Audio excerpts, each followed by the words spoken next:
Welcome to episode 4 of Our Inspired Adventure. My name is Roxanne, and this is my husband. I'm still James. Still James. They haven't changed. Welcome to our adventure, where we take you through our journey of self-discovery to live our best lives.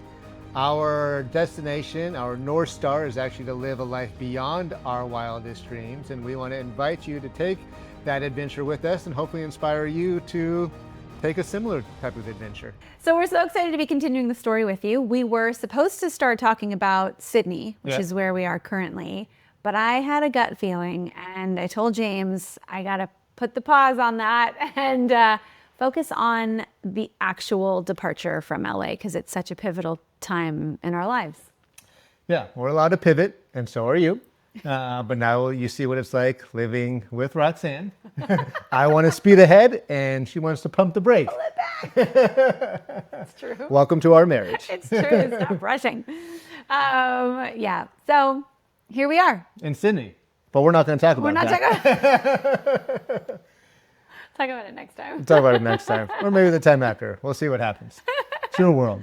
Yeah. I'm just a squirrel trying to get a nut. Welcome to our world. Okay. So what are we talking about today? I don't know.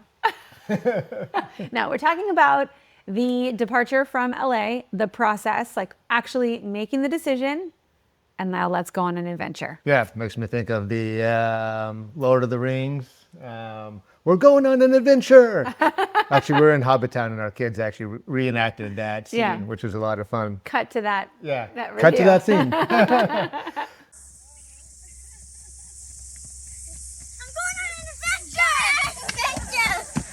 So let's start with a quote talking about movies. One of my favorite movies, Fight Club. Tyler Durden said, "The things that we own start to own us," which I think is perfect for this, because part of the decision that we made and one of the lessons that we learned is purging and getting rid of all the stuff and actually having the stuff that we own stop owning us, and because we're always so worried about everything. And I don't know about you guys, but our garage was like overflowing with busting stuff. at the seams. We just accumulated and accumulated and accumulated.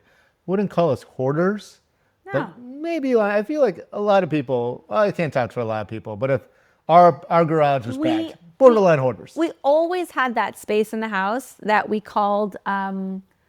Was it the room of death? The room of death. We had the drawer of death. The drawer of and the room of death. Yeah, everything else was organized and clean and neat, but that was the catch-all. And I can't tell you how many times we emptied that garage and reorganized it just so we could fit more in it. Yeah, true. So yeah, purging was definitely one of the big experiences, cleansing our energies. The other one was burning the boats. Burning the boats. So I'm a big Napoleon Hill fan, as you may have heard in other episodes. And one of the stories he tells is the power of burning the boats behind you, which is a story, a war story actually, just how the captain basically burned the boats and told his soldiers, victory is the only option. Yeah. So that's kind of what we did with this decision. Is burn the boats and said, we're going on an adventure. We're going on an adventure. Yeah. But it was like at the same time, like, I had this hat made.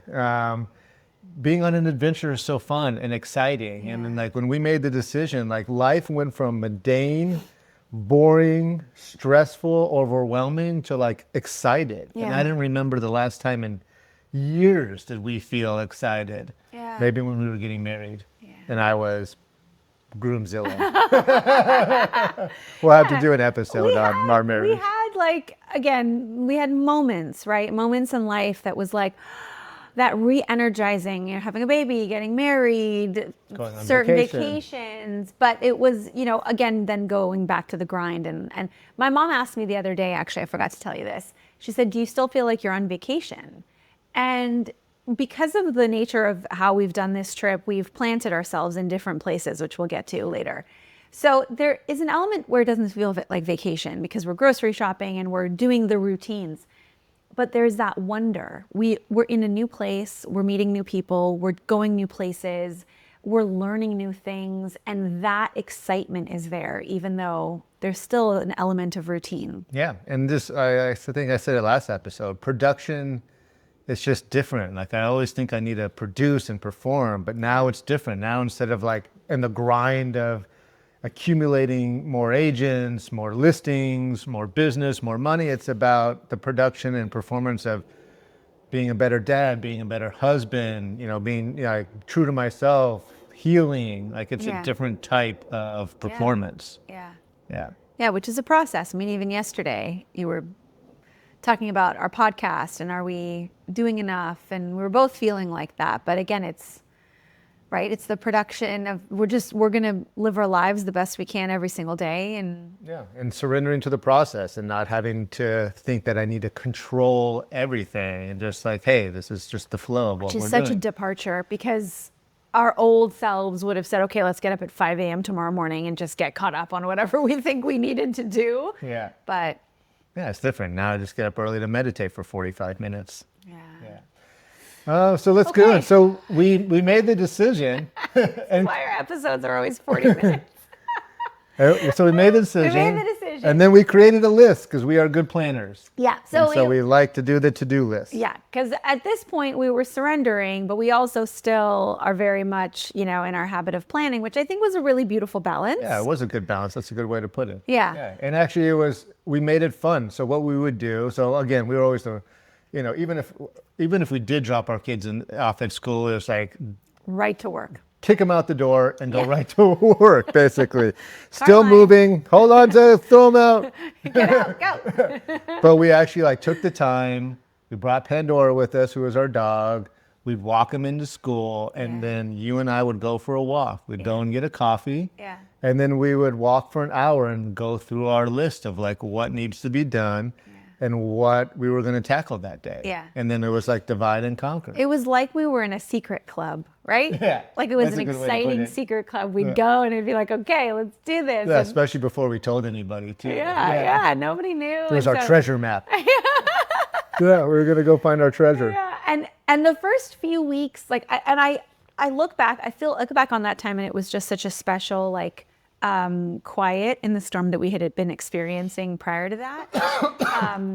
But the list, at first, it was very overwhelming, especially for someone like me who gets overwhelmed easily. But the list got longer. So the first few days or even weeks, it was like, okay, what do we need to add? And we just kept adding and adding and adding, everything from, researching homeschooling regulations, which we knew nothing about, travel insurance, what do we need? Visas in all the various places we're going to go because we were planning on staying longer than a typical vacation time period. You were awesome. You found Pandora, a travel agent, right? We wanted to bring our dog, and traveling with dogs are not easy, especially after COVID. And so actually that restricted us on where we could go. I remember we wanted to go to Hawaii, England, and then New Zealand and Australia. But we nixed that because of Pandora. Yeah. So unfortunately, she passed in England. So, but that opened up. We'll get to that. But. Yeah.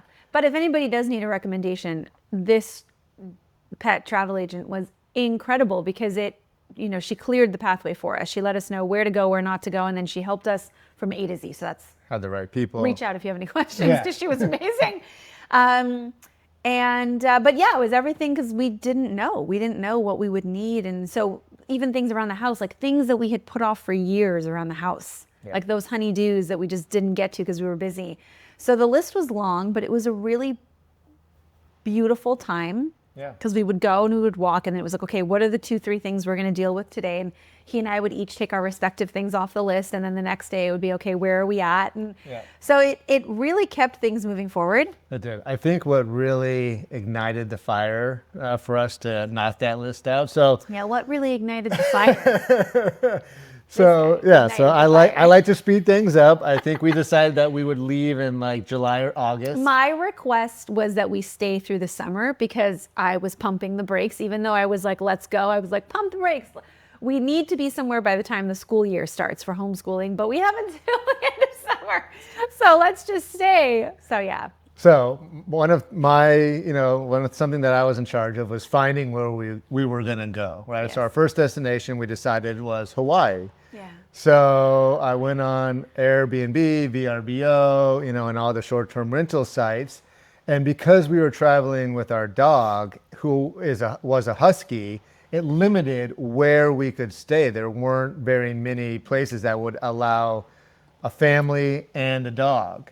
So I searched all of Hawaii, like every single island. And, obviously within our budget as Yeah, well, yeah. because like we were giving up, our basically our Business, income, we yeah, thought. yeah. So there was only one house in all of Hawaii. Talk about alignment and the universe talking to us. One.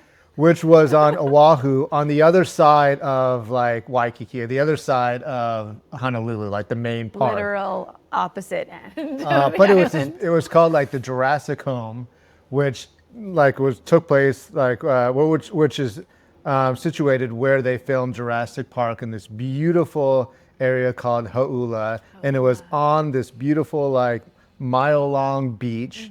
It was smaller than what we were used to. Yep. But it was the only house. So I, connected with them. Again, you can negotiate prices. And we actually were able to talk to the owners who were lovely. Yeah. We told them that what our story was. And I think they connected with us and supported us. And the thing is, they had a booking, I think, September 21st or something. So it was limited if we were going to leave in July and August. So then I made the decision like, hey, when is it available? And they're like, June 21st. I'm like, we'll take it. So we sped up our timeline. Instead of having 4 or 5 months to leave and knock out that list, we had 3 months. I was Seemed like plenty of time to me. what? But again, like another moment where we burned the boat, because once we locked in that house, it was like, okay, that's it. We have to leave here on June 21st, which means house needs to be rented, cars need to be sold, like we need the house and everything to be ready. So yeah, and then fires were lit. You're welcome.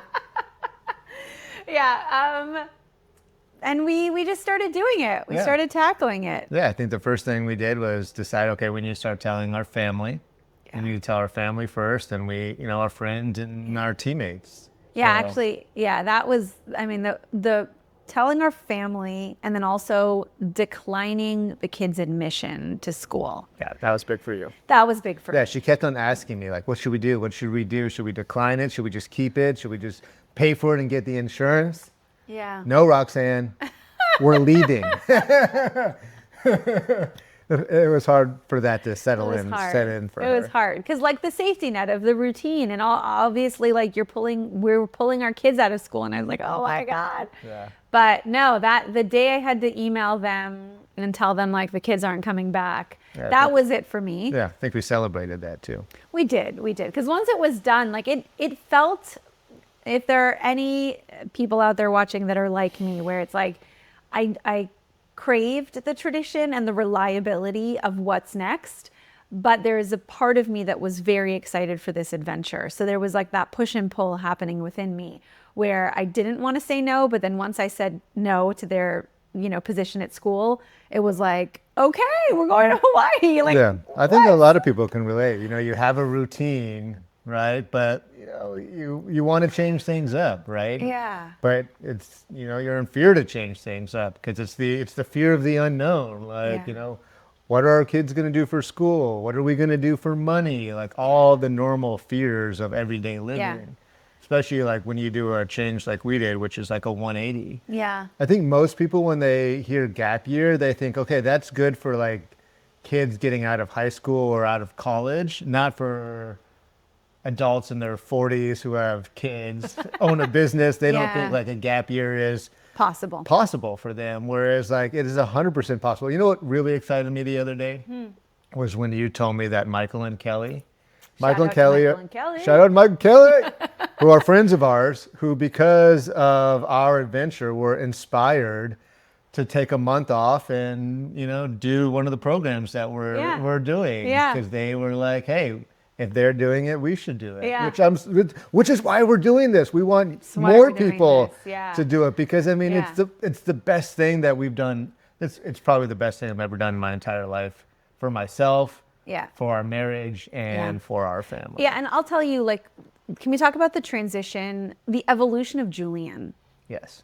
Okay, so one of the fears of pulling the kids out of school really was rooted with our son, our eldest, who was like eager to go back to this particular school. He loved it. There were things that we loved, but there were also things that we didn't love. And so at the time it was like, okay, buddy, let's go on this trip. When we come back, like we'll talk about it. If you really want to go back, we'll figure it out. In the back of our minds, we were like, we don't know if we're coming back to LA at the end of this. But he had a really hard time letting go of what this school represented to him. And now through this journey, he's like, we've opened up his mind. And that's the pretty incredible part. Like there's possibility out there for him. He still loves that school. Yep. And he'll express love for it. But it's also like, okay, well, when we decide where we're going to live next, like, this is what I hope to have. And this is what I want. And so he's also like participating now in the manifestation. Yeah. I mean, he's definitely expanded his mind. And even yesterday, he was like, oh, okay, I'm ready to go to new school and meet new friends. Oh my God. Which is like a 180 from where he was. 180. Yeah. So again, like he went from wanting like the safety net, probably getting it for me, and the routine and the like what he knows to now. Yeah, and he even jokes. He's like, I'm not a city boy anymore, Dad. I'm an adventure guy. Right? That's for him. I mean, and we've been on so many adventures. I mean, we just got back from Perth, actually, because the owners of this house were here for a week. And we, did snowboarding down sand dunes. We did stargazing. Oh, my gosh. Yeah, we've done four-wheeling, motor. Like, he wants now a dirt bike because we've done dirt biking. Yeah. Like, so much. Yeah, Yeah, so much. And that's where, like, I'll give us kudos. One of the lessons learned that we mentioned was walking through that fire with affirmations. Like, I remember us having a conversation that was probably triggered by me being like, oh, my God, what are we going to do with the kids? And are they going to be okay? And I remember you saying, like, we're educated, we're smart, we're capable, like we're not gonna not be okay. The kids are gonna be okay because we are going to make sure that whatever happens, they're gonna be educated, safe, healthy, like it's all good. And now again, here we are. The biggest gift that we're giving our kids and to ourselves is time. We are spending so much time with our kids, right? And at the end of the day, that's what I think all kids want. They want attention. They want time with their parents. And again, I said this before, I'll say it again. Like I'm constantly hear parents when they see us with our kids say, they grow up so fast, right? This time flies by. And I don't want it to go so fast and fly by and miss, those wonderful opportunities. Like I joked about the treasure map earlier. Like that's the treasure of this gift is the time with them. Sometimes it's a little chaotic and exhausting. Yeah, but again, like I don't think we will be on our deathbeds or look back at this and regret spending so much time with our kids. There's no way, right? And I you hear me say that all three of our kids were best friends. Yeah. Right. Yeah. I not only want to be their dad, I want to be their best friend. Yeah, ditto. Yeah. Yeah. All right, so back to the okay, so the process. Telling our parents. Telling our parents. Yeah, I was actually worried that they were not going to take it so well. I think the smart thing for us to have done was record it so they knew that they were on video. So, so that whatever their reaction is, they knew that it was going to be recorded, right? Totally. I think your parents thought we were going to tell them we were pregnant. That we were pregnant. So I feel like it was a disappointment to some extent. Yeah. Yeah. And then my mom took it really well too. Like my sister, thank you, Michelle, my sister who actually kind of planted this seed. Yeah. My sister and her husband did a sabbatical in Hawaii for 6 months. Yes, they did. Right. And so I think that planted the seed because we're like, if they can do it, like, why can't we do it? Right. Yeah. Now, again, in true James form, I like to do things to the extreme. Hence a 2-year gap year. Yeah, maybe 3, but we'll say 2 for now. But yeah, like they have jobs that in theory you cannot leave where they live and their kids are in school and yet they did it for 6 months and it was a magical experience for them. Yeah, but my mom, who was already upset that both her kids, flew the nest or whatever the saying is. One went to Minneapolis. Flew the coop, thank you. You're welcome. One went to Minneapolis and then I went to California, right? Or the other side of the nation. Does that tell you something, Mom? No, I'm just kidding. I'm just kidding. Nothing to do with you, Mom. So I know when they went to Hawaii, my mom was upset. They're like, why are you going even further? Yeah. Right? So if we're like, hey, not only are we going to Hawaii, we're going to be going Beyond. and we're probably not going to be Like, home for Christmas. Like, yeah. yeah, but she took it well, you know? Yeah. I mean, both families, both Yeah. I think they were took it excited well. for us. Yeah. Yeah. And they both expressed it. I think they had their concerns. Yeah. I think as time went on, like, you know, there were more of those, True feelings. yeah, show. more concerns and worry came about. Yeah. Especially with my mom, with like, how are you going to homeschool the kids? Yeah, The because she was a curriculum. teacher. Yeah, so one of the funny stories, I was already nervous about homeschooling just because it was new and I didn't know what I was doing. But we'll talk about how that kind of fell into place really beautifully. But James's mom kept asking for the curriculum, and I'm like, oh my God. And kudos to all teachers that have to build a curriculum because it is not easy. Yeah. I still don't have one really.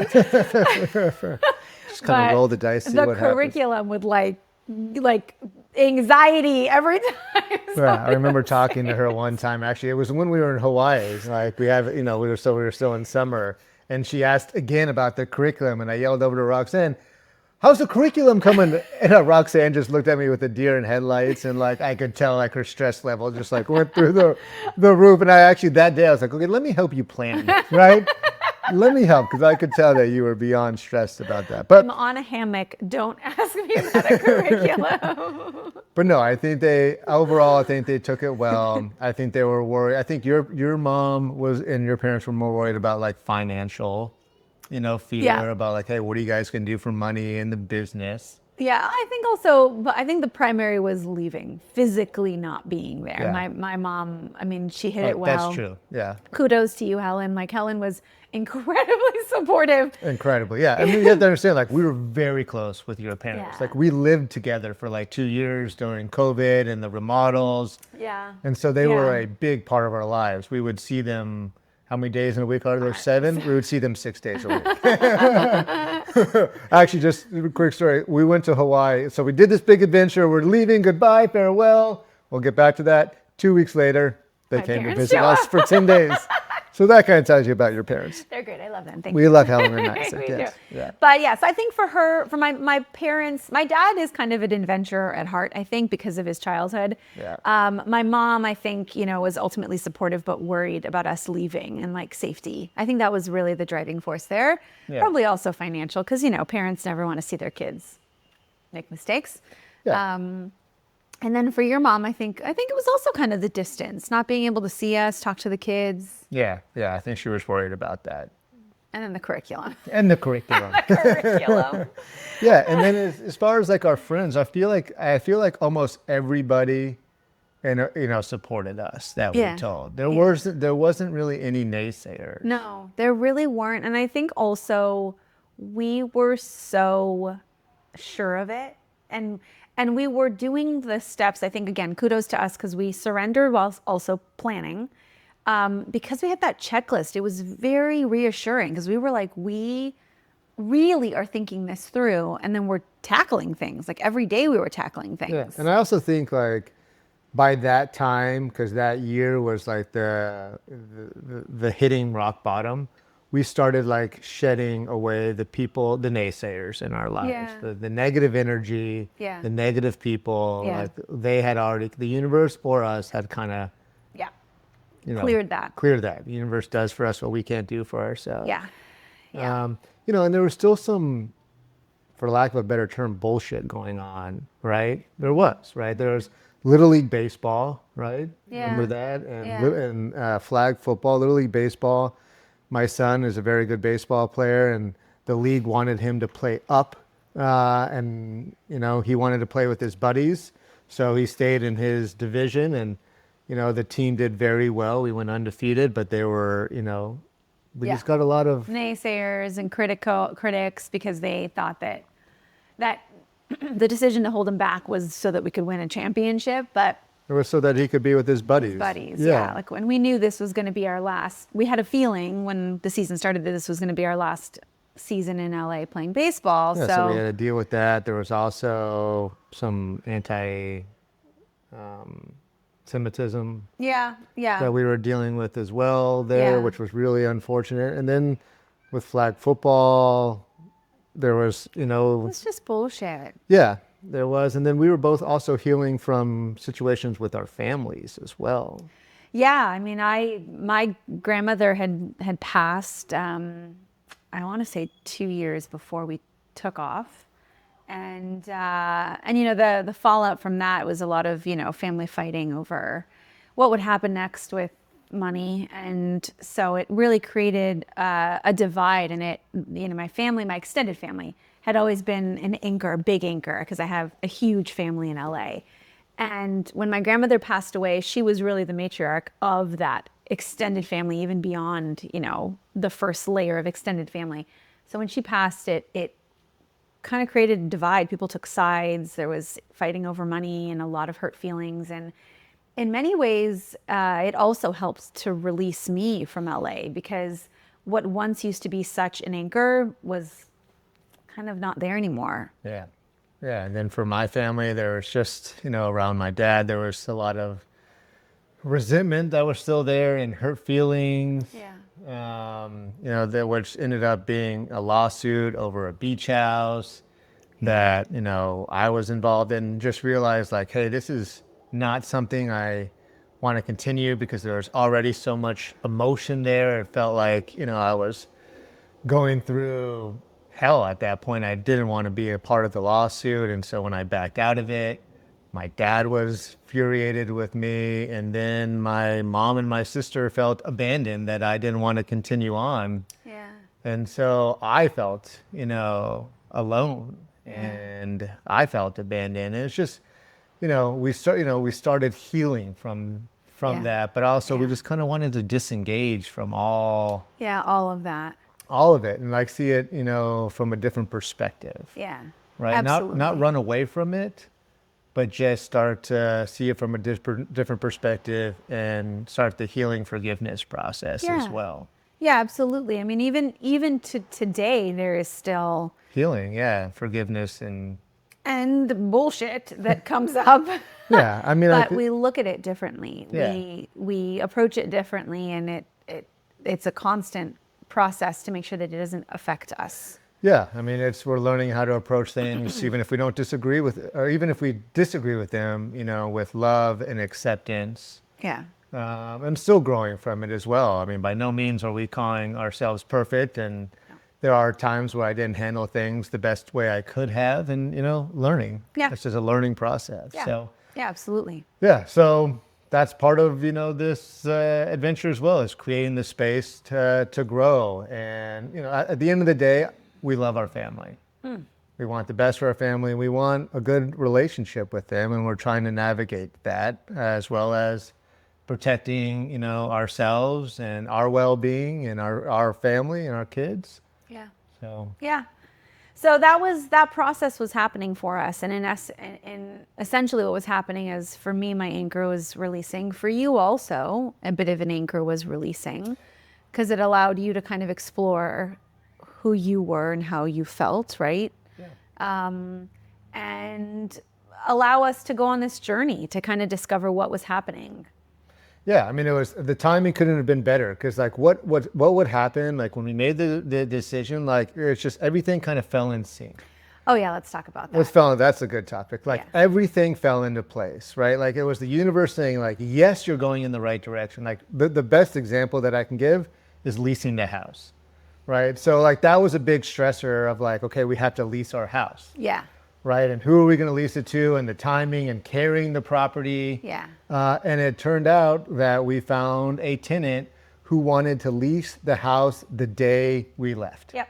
Right. Day we left. The day we left. Like things like that would just happen. Yeah. Right. The cars, like we had to sell all 3 cars. We had our 2 cars. And then our business. In our business van, and we found, like I posted it on Craigslist, Yeah. and we found someone who took all 3 cars. Yeah. For a great price. Yeah. And it was like, He came to us. He picked up the vehicles from, like, it couldn't have been easier. All these things were just happening. I mean, the pet travel agency Yep. literally felt like I did a bit of research, found them amazing. Also the homeschooling. I was at once we started to put it out into the universe. Now all of a sudden the universe delivered. So I'm sitting at our daughter's dance studio during her class, and I hear a mom over like talking with her kids about homeschooling. And so we struck up conversation because I was like, "Do you homeschool? And what do you do? And where do you go?" And she was incredible. She was like my guiding light. She connected me with other moms that were also doing it. She also connected me with how to apply for the permit that we needed, resources that we could get, online resources to utilize. Like, she was incredible in terms of creating that initial network of information for us to do homeschooling. And it just like dropped into my lap. So yeah, it was like the first time I saw you go from nervous to excited. Yeah. Right. That's actually the same feeling. One's just the negative viewpoint of it, and one's the positive side Oh, yeah, of it. that's a good, yeah. Yeah. So like those things kept happening. We were things that made us nervous. All of a sudden. Yeah. All of a sudden, the universe would bring us the right people, the right situation, and then we just became excited. Yeah. Like the talisman would switch. Flip. Yeah. That's so true. Yeah. So all those things started to fall into place, and then it was like, okay, let's keep going. Let's see what else, Yeah. And what was crazy comes too, about. like I was really nervous about the business, right? I had spent, that was my life's work, was the business, right? And luckily I had, Sonia, our mentor, kind of guiding me on that. And like I would come to her so stressed out, like, what are we going to do? Should we sell it? Should we just let it go? And she's like, James, it's all going to work out. Turn it over to the universe. Yeah. Like, don't worry about it. It's going to be fine. Yeah. Right? Like, Sonia, no, I need to control the situation. It's my business. Yeah. But yeah. And it has. Like, we were thinking about selling it. Yeah. And there were a few suitors, for it, but even that worked itself out. Like, the person who I thought would buy it, like something was going on in their world that, they couldn't entertain it at the time. And then another suitor, showed his, true cards, broke an NDA, And then recruited some agents. and then from our recruited team. half our team, which, again, like we would have gotten so mad, we would have ended up in a lawsuit. Yeah. But we were just like, let him go, like the loyal agents stayed. The unloyal ones went. Again, the universe doing for us what we couldn't do for ourselves. Yeah. Like, okay. And again, it's not like we left with like resentment. We're like, at first maybe a little resentment, but then it's like, okay, you know what? Best of luck to you. Yeah. You know what? Thank you. Yeah. Goodbye. I forget who said this quote. God damn it. Somebody said this quote, but it was like, there's, 7 billion people in the world. Oh, yeah. And when one person shows you their true colors, it's like, great, now let me go focus on the other 6,999,000,000 like other wonderful people. So it's like, okay, next, like, fine, no resentment anymore. Yeah. But thank you for letting me know that I should not be focusing my attention on you. And we just kind of let the business, like, okay, that was our mindset. Let's just see what happens. We have great people, and and then the other part too is like, funny enough, I was reading one of Sonia's books called True Balance, which is about aligning, and learning about the chakra systems. It's like, okay, if I'm going to be on the spiritual journey, I should understand how the chakras work. And one of the parts of it was about purging and the power of, cleaning out house, like literally cleaning out house, right? And like, hey, we could do a garage sale and make money, or hey, we could just let it go and donate it. And in the book, she talked about the power of purging and donating, because when you sell it, like, it's just old stagnant energy, and if you receive money from that, you haven't actually released the energy, right? Whereas when you donate, right, you're like being of service, and you're clearing the energy to allow new things to come to you. And literally, like, I joke, like, Fight Club is one of my favorite movies. I should look at why that is. So used to, fighting against things. I should probably stop doing that. But, the things that we owned did in a way own us, right? Yeah. I would constantly be worried about the properties, the houses, the things, the jewelry accumulating more, right? And that took so much of my mind space. Yeah. And right in that garage full of stuff that we never used, but for some reason we didn't want to let go of it. And all those clothes that hung in our closet, that we didn't want to let go of. I think for me, it was a lot of my ego. Again, coming from I wasn't abundant. So the more things I had, the more value I was. Yeah. So if I'm letting those things go, it's like, oh, I'm letting go of my value. Yeah. But, that was, I'm having that shift in perspective. Yeah, yeah. And then also, I think for me, it was a lot of like, well, what if we need it one day? I don't have to go buy it again. It's a waste of money. So let me like store it here. Let me keep it here for when I need it. And I mean, we had things that we literally never used that were sitting in the garage for the better part of 8 to 10 years. Yeah. And then the funny part of it is, as we're going through the garage, how many times did we look at each other and go, should we keep this? Yeah. And then one of us would go, no, no, no, no, no, get rid of it. If we need it, we'll figure it out later. Because what ends up happening is now if we had kept a lot of stuff, we would have needed to go rent like a big storage unit and, or a bigger storage unit and have to put more stuff in there that ends up just sitting there for years and years. So it really did feel good. And I don't even remember the things we gave away, and we haven't even... Literally truckloads. Oh, yeah. I remember the amount of things we gave away, which honestly felt great. Like, we donated so many computers to the school. We donated things to Goodwill. Like, it just felt good to donate it. But since having donated, like, I don't think we've thought about any of that stuff. And I think we've actually now had this mindset of keep on donating. Yeah. Right? Even on this adventure, like, we keep on like shedding layers of stuff. Yeah. And we're like, we don't need this. We don't need it. Yeah. And the kids participated in it as well. Yeah. Like, they had to donate a lot of their toys. Yeah, their stuff. Most of their toys. Yeah.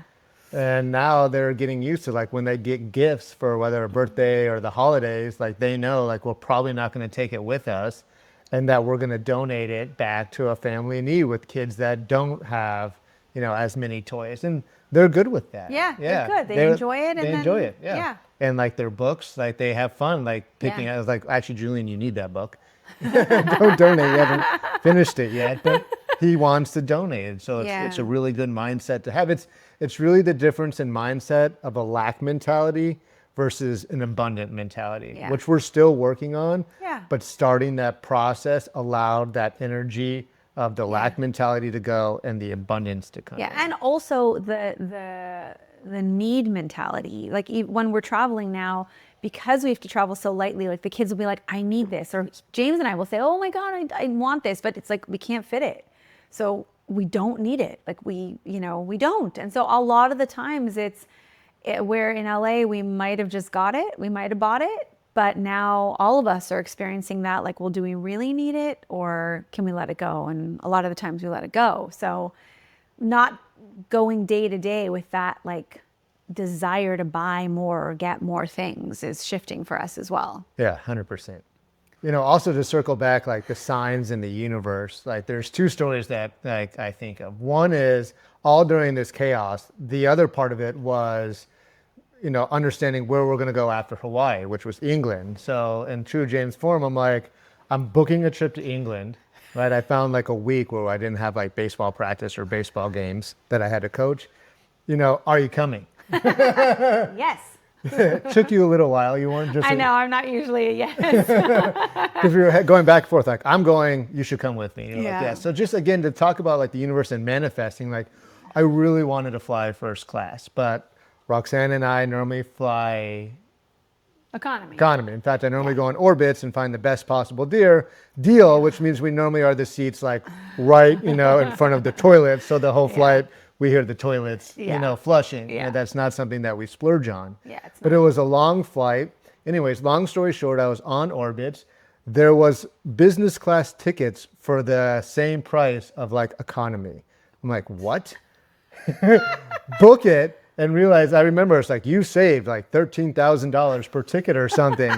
And I'm sitting there next to him on my computer, and he's like, Roxanne, look at what I just did. Yeah. And I'm like, wait, what? Yeah. What did you just do? Yeah. Long story, and we'll get to this when we go to England about everything that happened there. They tried to, renege on that offer and try to get us like to go. Because it was a glitch. Yeah, They claimed it was a glitch. Yeah. But anyways, we flew business class.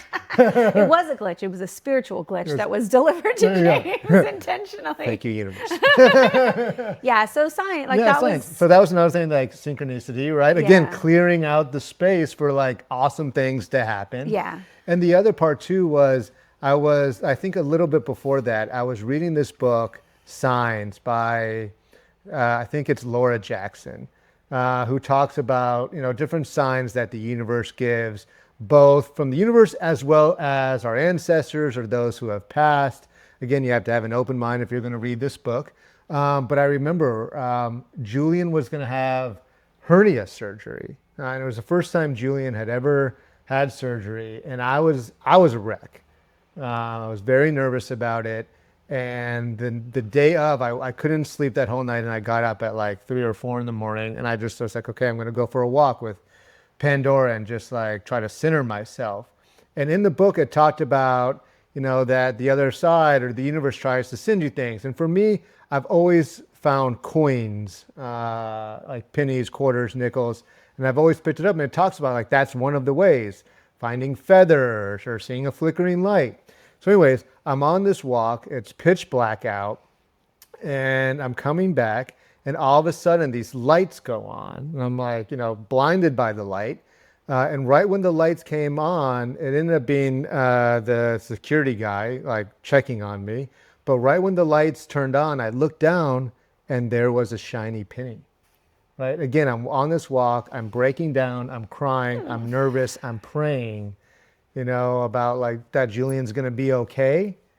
And then, it just, the timing was perfect. The lights came on. I looked down at that time and there was that penny.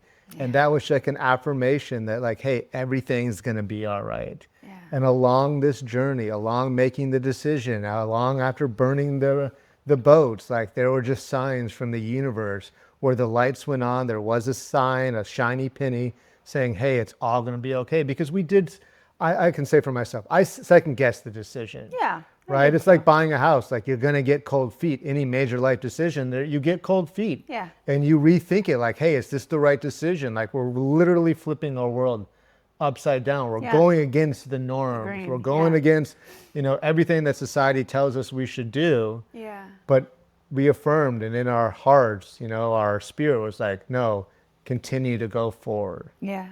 Yeah, absolutely. Yeah, one of the other things, like you talking about that story reminds me of the yellow car story. Mm-hmm.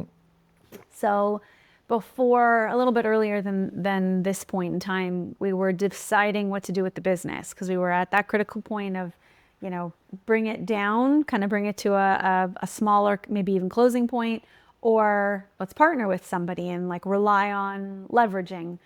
And so we were debating what to do, and we were like at the 11th hour, like we were down this road. This came from signs. So again, you can ask the universe for signs. Yeah. Right. And so I was taught you about that. Yeah. So you were talking to me about that. Yeah, absolutely. And so I said, I was driving home from work one day. I was in the car. I was really stressed out because I didn't know whether I wanted us to go forward with this business deal or not.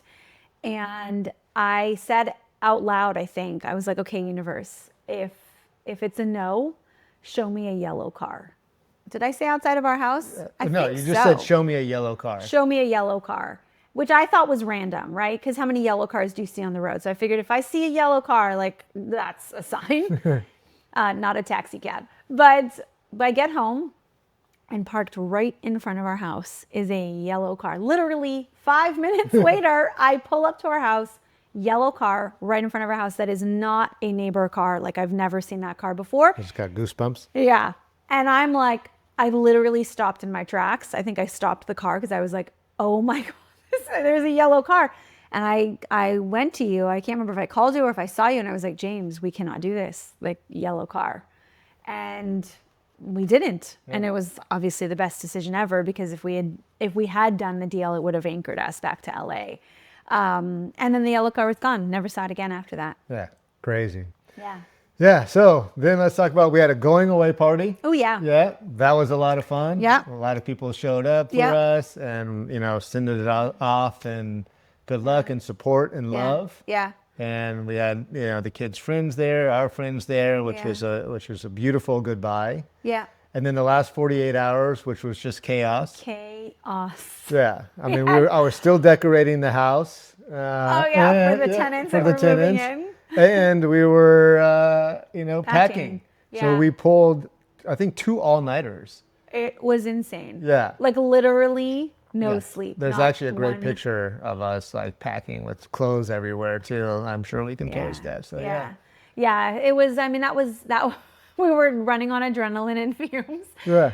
But we did it. It was, and we had a lot of help. So thank you to our friends and family who came out and helped us. Yeah, especially your parents. Yeah, especially my parents. Yeah, Helen and Isaac were at our house after we left, getting the house ready for Yeah. the tenants to move Yeah, in. they pulled Your another dad, 48 Yeah, your dad was hanging stuff. Yeah. Yeah. Yeah. So it took a village for sure. But then on June 21st, June 21st we got up, got our bags, and took off. to Hawaii, the adventure began. The adventure began. Yeah. Yeah. Awesome. Cheers. Cheers. I don't want to leave you hanging. High five. All right, so let's go over some questions, wrap this up. What helped you stay strong when people around you didn't understand or support your decision? Oh, You yeah. want to take that one? Yeah. I think, James mentioned it earlier in this episode that we were so rock bottom that we were at a point where we knew like we need to start to make decisions for ourselves that are right for us. And we affirmed our ability to do it, and it was hard. Like there weren't as many naysayers, and I think it's because of the fact that we burned the boats and the universe helped us get rid of the naysayers. But we powered through it. We walked through that fire. We knew we could do it. We were together. Yep.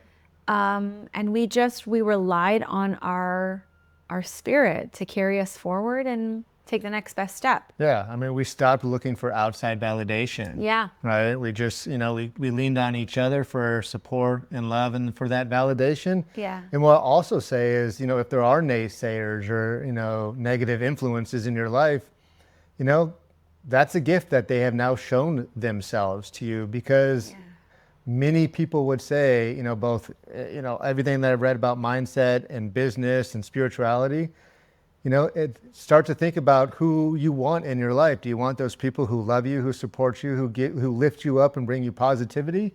Or do you want those people that drag you down, and every time you talk to them, it's like energy vampires? Yeah. Right? So I would say if they show themselves, it's a gift, because you can make a decision.